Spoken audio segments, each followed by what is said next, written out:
Hola chicos, hola alumnos de primer año, bienvenidos a la cátedra de física nuevamente. Yo soy la profesora Mónica Slipak, adjunta de la cátedra, y conmigo van a empezar el capítulo 2, que lo vamos a dividir también para no hacer tan largos los links para subir los archivos.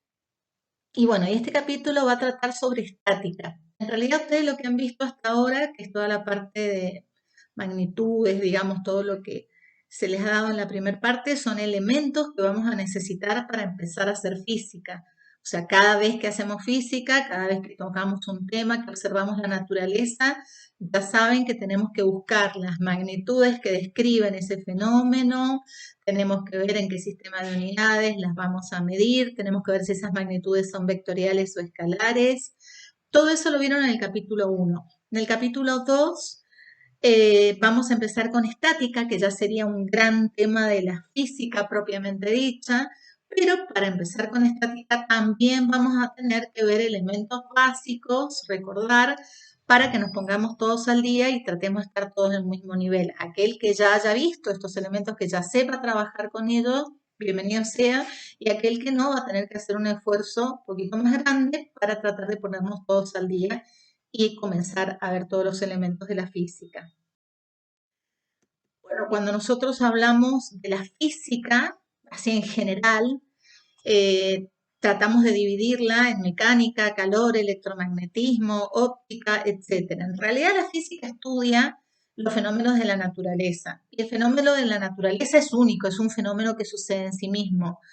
Pero como nuestra herramienta como seres humanos es la razón, nosotros tratamos de dividirla en partes cada fenómeno para ir estudiando cada uno en forma particular y después poder ingresar esos fenómenos, digamos, al fenómeno real, al de la naturaleza, porque es la herramienta con la que contamos y es la forma en que trabaja nuestra razón. Bueno, entonces de esta manera, si vamos a la mecánica, que va a ser el objetivo principal de este curso de Física 1, ya que calor, electromagnetismo, óptica, lo vamos a ver en Física 2, esta mecánica va a ser el estudio del equilibrio de los cuerpos. Ya vamos a ver qué significa un cuerpo en equilibrio, porque esto no es tan fácil como parece. También va a estudiar las propiedades geométricas de estos cuerpos, las leyes generales del movimiento de los cuerpos sometidos a la acción de fuerzas, ¿sí? Esta mecánica, a su vez, se va a dividir según el problema que se examine.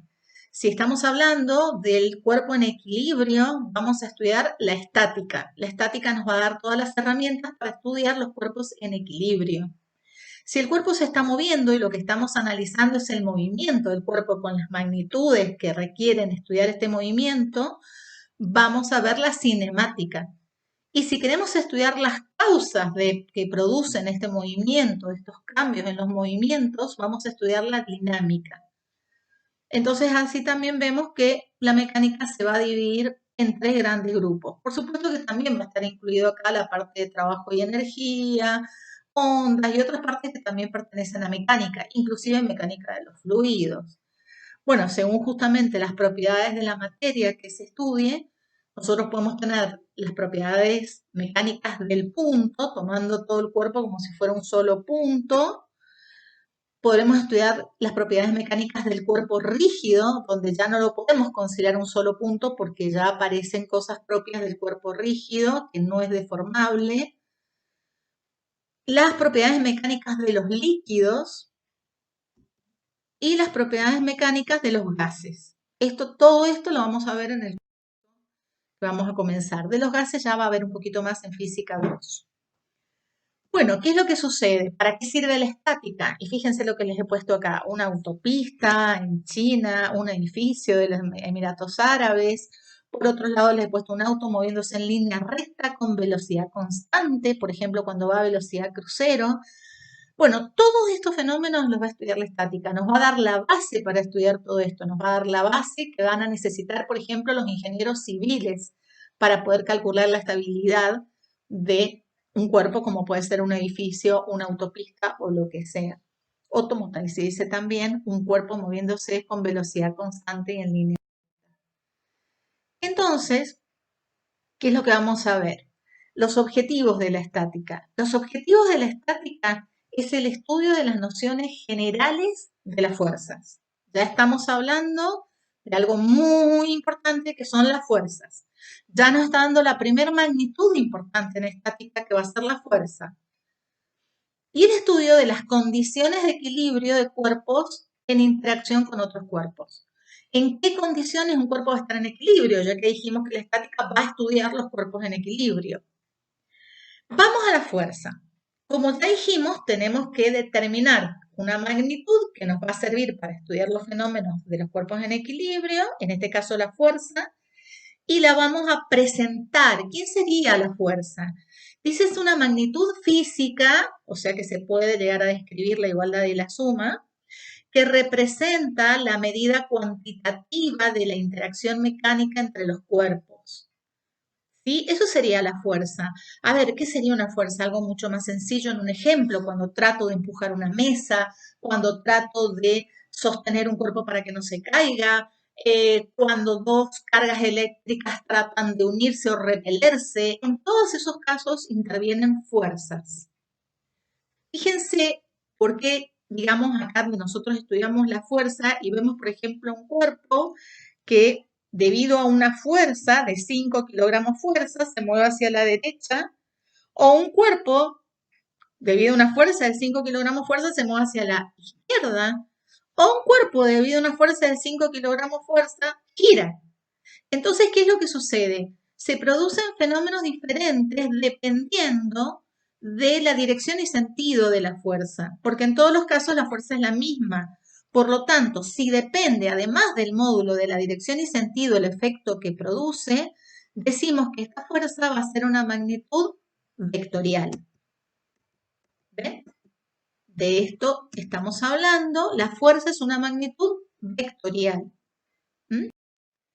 Bueno, ya sabemos que es una magnitud vectorial, como tal, tenemos que definir lo que es el vector, ya vimos lo que era el vector, ya vimos las partes del vector, pero cuando se trata de una fuerza, estas partes por ahí toman otros nombres. Fíjense, cuando le llamábamos módulo a la medida de ese vector, acá le podemos llamar también intensidad de la fuerza. Cuando le llamábamos recta sostén del vector, acá sería la línea o recta de acción de la fuerza. Puede tomar directamente este nombre, da la dirección de la fuerza. ¿Sí? Recuerden que las rectas paralelas tienen la misma dirección. La recta sostén es única, pero las rectas paralelas nos dan la misma dirección. A, que es el origen, va a ser el punto de aplicación de la fuerza. B, que es el extremo donde nos indica la flechita, ¿sí? Nos va a dar el sentido de la fuerza. Veo que está escrito ahí. Y eso más o menos serían los elementos del vector vistos bajo el punto de vista de las fuerzas. También podríamos hablar de las unidades, pero ya las vieron un poquito, las vamos a trabajar un poquito más adelante. Las fuerzas se van a medir en newton o en dina o en kilogramos fuerza, dependiendo del sistema del cual estemos trabajando. Pero vamos a trabajar un poquito con sistema de fuerzas, porque en general sobre un cuerpo no hay una única fuerza actuando, sino que hay varias fuerzas actuando. Entonces nosotros podemos tener sistemas de fuerzas que es un conjunto de fuerzas aplicadas a un mismo cuerpo. ¿Qué es lo que sucede? En este caso, las fuerzas pueden ser coplanares o no coplanares. ¿Qué significa esto? Que todas las fuerzas sean vectores que están en un mismo plano, en ese caso serían coplanares, o que estén en diferentes planos, como suele suceder también en la realidad, serían no coplanares. ¿Concurrentes o no concurrentes? Concurrentes es cuando el origen, el punto de aplicación, es el mismo para todas las fuerzas. O, por más que no lo sea, si nosotros corremos el punto de aplicación y lo ponemos en el mismo punto, el efecto que produce es exactamente el mismo. No concurrentes es cuando no están aplicados el origen, el punto de aplicación en el mismo punto y si lo quisiéramos colocar en el mismo punto no se produce el mismo efecto. En ese caso serían fuerzas no concurrentes. Y fuerzas paralelas simplemente estamos hablando que la línea o recta de acción de las fuerzas van a tener la misma dirección, pero no va a coincidir esa línea, esa recta sostén. Van a ser paralelas entre sí. Bueno, medida de una fuerza. En general, para medir una fuerza usamos el dinamómetro. Dinamómetro, decimos en general, podemos utilizar muchas otras cosas, pero ¿qué es el dinamómetro? El dinamómetro es un resorte. Ustedes piensen que un resorte, si yo hago una fuerza más grande, lo voy a deformar más, lo voy a estirar más. Si hago una fuerza más chica, lo voy a estirar menos. Entonces, simplemente, si yo le pongo una escala numérica, fíjense, de un extremo al extremo derecho yo lo sostengo y por el otro lado realizo una fuerza donde está el gancho, se va a estirar el resorte que está en el interior de este cilindro y con esta escala me va a indicar cuál es el valor de la fuerza. Depende del sistema de unidades en el que estemos trabajando. Aquí tenemos otro modelo de dinamómetro donde se ve el resorte interno, es el superior plateado que tienen arriba. Si yo del gancho cuelgo algo, se va a estirar, sosteniendo por supuesto la parte superior, se va a estirar y me va a indicar en las unidades correspondientes que está hecho este dinamómetro cuál es la fuerza que estamos haciendo. Y acá tienen simplemente un esquema de lo que sería este dinamómetro. Bien, cuerpos rígidos, cuerpos deformables. Bueno, a ver, veamos un poquito esto. Nosotros hablamos de equilibrio. ¿Y qué significa que un cuerpo está en equilibrio? Fíjense, me dice un cuerpo en reposo está en equilibrio. Es decir, un cuerpo que no se mueve, cuya velocidad es cero, está en equilibrio. Ojo con esto, porque este reposo siempre va a ser con respecto a un sistema de referencia. Porque yo puedo estar sentada, puedo estar en reposo, y yo digo, no me estoy moviendo. No me estoy moviendo con respecto a la silla o con respecto a la habitación donde estoy. Pero sí me estoy moviendo con respecto a la luna, con respecto al sol. Entonces, todo va a depender del sistema de referencia del cual estemos trabajando. En un sistema de referencia, por ejemplo, la habitación donde yo estoy, digo que estoy en reposo porque mi velocidad es cero con respecto a este sistema. Y fíjense qué cosa interesante. Yo digo que un cuerpo que se mueve con movimiento rectilíneo y uniforme también está en equilibrio. Por ejemplo, ese movimiento. Ese cuerpo que se mueve con velocidad constante en línea recta también va a estar en equilibrio. Por lo tanto, un cuerpo en equilibrio es un cuerpo que está en reposo o un movimiento rectilíneo uniforme. Dicho de otra manera, un cuerpo en reposo está en equilibrio. Un cuerpo que se mueve con movimiento rectilíneo uniforme está en equilibrio. Ahora, si yo digo un cuerpo en equilibrio es un cuerpo que está en reposo, está mal, porque me faltaría decir que también incluye al movimiento rectilíneo uniforme, a un cuerpo que se mueve con movimiento rectilíneo uniforme. Ojo con estos dichos, digamos que ustedes, estas proposiciones que pueden haber visto anteriormente en lógica, porque son muy importantes a la hora de hablar en física, ya que la lógica justamente nos da el sostén racional de cómo podemos trabajar en la ciencia. Bueno, acá tenemos un cuerpo que tiene varias fuerzas actuando sobre él y vamos a definir lo que es la resultante de un sistema de fuerzas. La resultante es una única fuerza capaz de reemplazar a todo el sistema, a todas las fuerzas que actúan sobre el cuerpo y producir sobre el cuerpo el mismo efecto. No siempre un cuerpo admite resultante. A veces no hay una única fuerza que pueda llegar a reemplazar a todas las demás y producir el mismo efecto.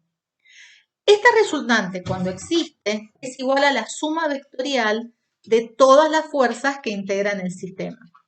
Fíjense que estoy hablando de suma vectorial, porque la fuerza era un vector. Si la resultante es nula, significa que el sistema está en equilibrio. Es decir, que va a estar en reposo o moviéndose con movimiento rectilíneo uniforme.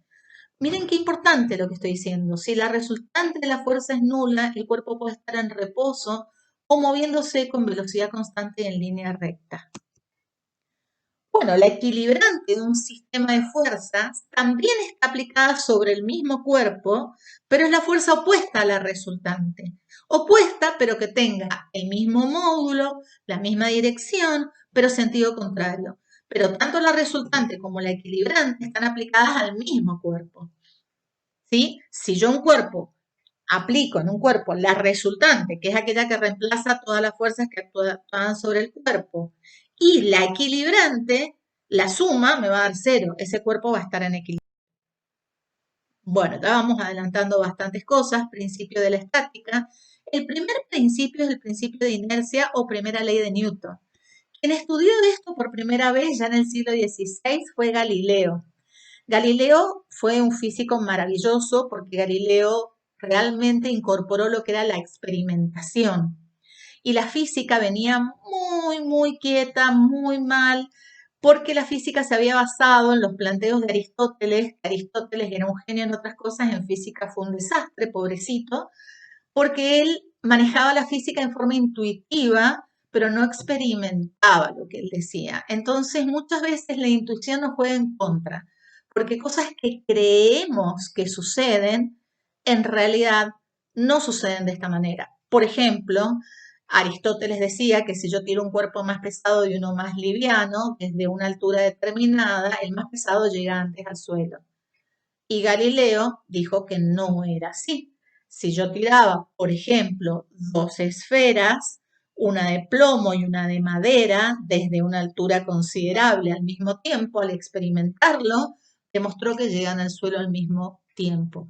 Lo que pasa es que acá interviene la fuerza de rozamiento. En este ejemplo especial que hizo Galileo, la fuerza de rozamiento, digamos, dependía mucho de la forma del cuerpo, pero hay experiencias muy bonitas, hay videos muy bonitos donde se ve, por ejemplo, un martillo y una pluma que los astronautas tiraron cuando llegaron a la Luna, donde no había rozamiento porque no hay aire, y se ve perfectamente cómo llegan al suelo al mismo tiempo, según lo decía Galileo.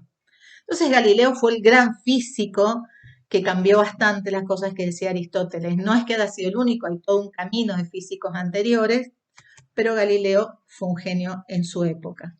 Luego el telescopio, por ejemplo, bueno, y muchas otras cosas que vamos a ir viendo. Para ver este principio, por ejemplo, Aristóteles decía que lo normal era que un cuerpo se quedara quieto, porque él veía que si tiraba un cuerpo finalmente se quedaba quieto. Galileo hizo una experiencia en la cual lanzó o dejó caer una esfera por un plano inclinado, que después lo unió a otro plano inclinado y comprobó que la esfera llegaba a la misma altura, siempre considerando el menor rozamiento posible, ¿no es cierto? Estas superficies con el menor rozamiento posible. Después tomó el segundo plano inclinado, un poco menos inclinado, y también demostró que el cuerpo llegaba a la misma altura. Siguió trabajando con planos inclinados, ahora menos inclinado, y el cuerpo llegaba a la misma altura.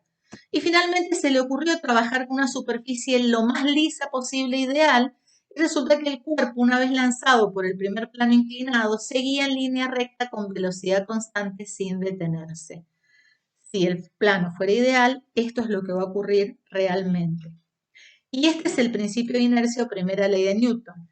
Inercia es la tendencia natural de un cuerpo o de un objeto a mantener un estado de reposo o a permanecer en movimiento uniforme en línea recta. De esto que veníamos hablando recién. Si la resultante de todas las fuerzas que actúan sobre un cuerpo es nula, entonces dicho cuerpo permanece en reposo moviéndose con velocidad constante. De esta forma lo enunció Newton, que vivió entre el 1642 y 1727. Newton fue también un gran genio de la física, estuvo posterior a Galileo, ¿sí? Pero, ¿qué es lo que sucede en realidad con Newton? Que Newton le agrega la matemática a la física, entonces le da una forma maravillosa que parecía que todo encajaba perfectamente y que había descubierto realmente la forma de tratar a la naturaleza. Y así lo hizo en su época, ¿no? Equilibrio de dos fuerzas. Cuando dos fuerzas están en equilibrio, cuando están aplicadas sobre el mismo cuerpo y van a tener la misma dirección, la misma recta de acción, sentidos diferentes, igual módulo, y aplicadas sobre el mismo cuerpo. Es decir, que la suma de estas fuerzas va a ser igual a cero. En este caso decimos que estas dos fuerzas están en equilibrio. Principios de la estática. Fíjense algunas cosas interesantes. El método del paralelogramo, ya lo vamos a ver en detalle, cómo sumando dos fuerzas, la resultante la puedo obtener como la diagonal del paralelogramo que se forma utilizando como lados del paralelogramo a estas dos fuerzas y la diagonal que sale del origen de estas dos fuerzas. Equilibrio de tres fuerzas. Cuando hablamos de tres fuerzas, vamos a decir que están en equilibrio Si además, digamos, nosotros tenemos dos fuerzas, sacamos la resultante de esas dos fuerzas, por ejemplo, F1 y F2, la resultante va a ser F'3, y aplicamos la equilibrante de esa prima 3, entonces las fuerzas F1, F2 y F3 van a estar en equilibrio. Esperamos que se entiende. Acá lo vamos a ver un poquito con más detalle. Fíjense, si nosotros tomamos, por ejemplo, las fuerzas que indican los dinamómetros, 6,7 unidades, el dinamómetro A de la izquierda, y 4,5 unidades, el dinamómetro B de la derecha, hay un ángulo también que interviene ahí, y tratamos de construir el paralelogramo formado por estos dos lados, voy a obtener una resultante, que es en el dibujo que tienen ahí, la del vector rojo. Si yo ahora tomo el de 5,1 unidades como la equilibrante de esta resultante, entonces los vectores de 6,7, de 4,5 y de 5,1 unidades van a estar en equilibrio. Bueno, acá tenemos otro caso, lo podemos hasta pensar al revés. Yo tengo un cuerpo colgando del punto O, que es ese mismo punto, voy a conectar dos dinamómetros buscando el equilibrio con un ángulo determinado cada uno de ellos. Y de esta manera, justamente, la sumatoria de las fuerzas que hacen los dos dinamómetros va a ser la fuerza equilibrante del peso de 5,1 unidades.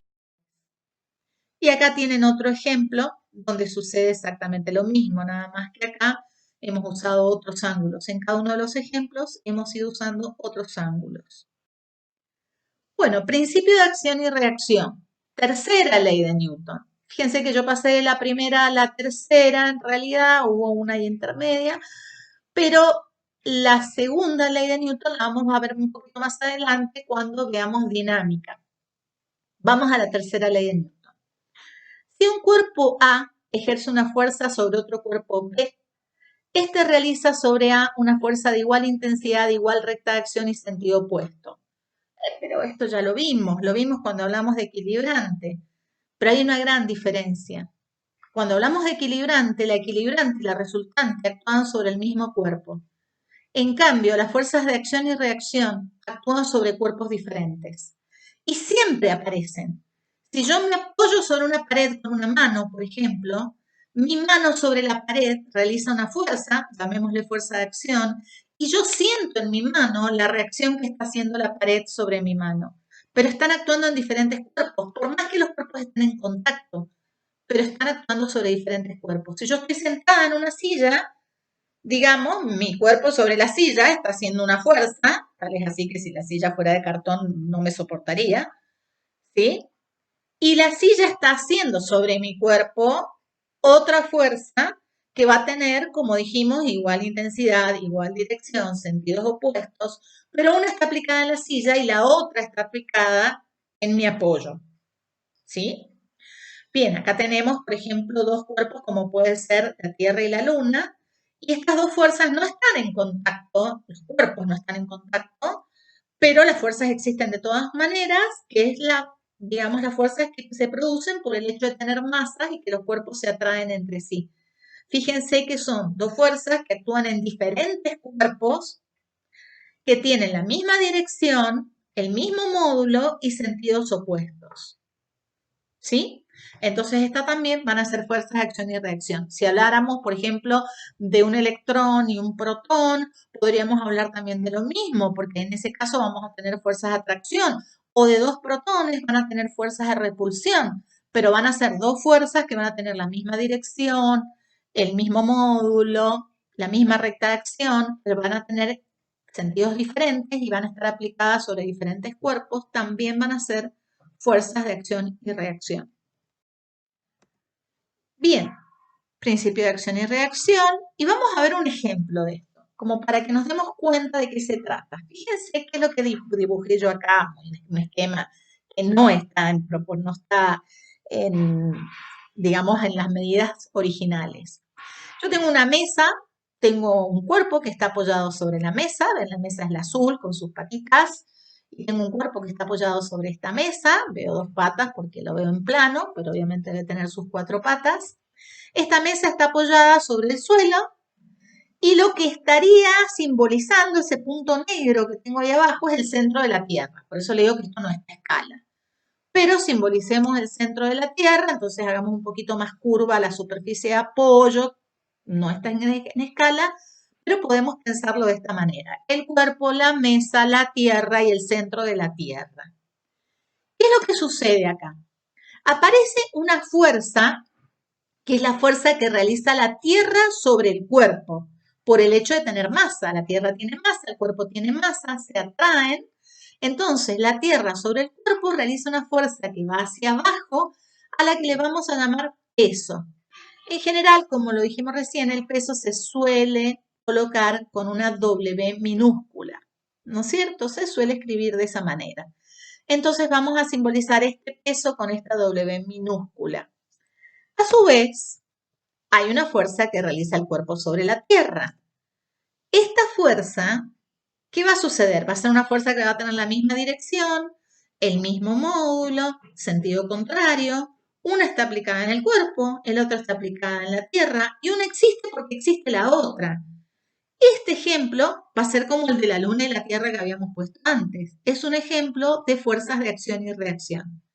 Entonces, simplemente W puede ser la acción y la fuerza del cuerpo sobre la Tierra la reacción o viceversa. Es exactamente lo mismo. Están aplicadas en el centro de cada uno de los cuerpos.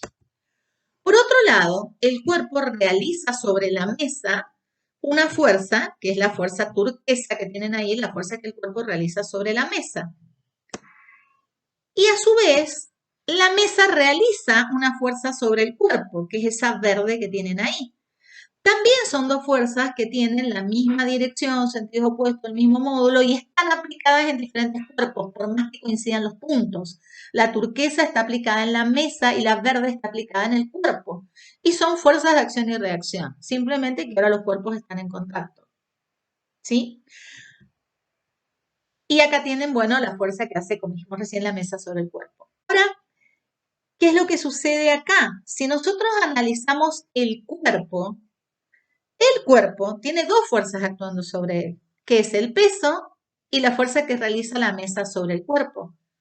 Estas dos fuerzas no son fuerzas de acción y reacción, porque no están producidas una a raíz de la otra.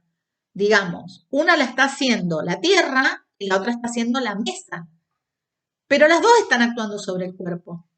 Y si yo sumara en este caso el peso más la fuerza que realiza la mesa sobre el cuerpo, me va a dar 0. Las dos las puedo sumar porque una sería la resultante y la otra sería la equilibrante. Y esto hace que este cuerpo esté en equilibrio, en este caso, en reposo. Entonces diferenciemos bien. Cuando nosotros hablamos de fuerza de acción y reacción, son fuerzas entre dos cuerpos. Pero acá está interviniendo un tercero. El peso lo está realizando la Tierra y la fuerza que hace la mesa sobre el cuerpo lo está realizando directamente la mesa. ¿Sí? Bien. Principio de superposición. La acción de un sistema de fuerza sobre un cuerpo rígido no se modifica si se le agrega o se le quita un sistema de fuerzas en equilibrio. Eso es simplemente lo que está diciendo, no hay mucho más que eso. Yo puedo tener un cuerpo rígido y yo le agrego un sistema de fuerzas en equilibrio y no se modifica el estado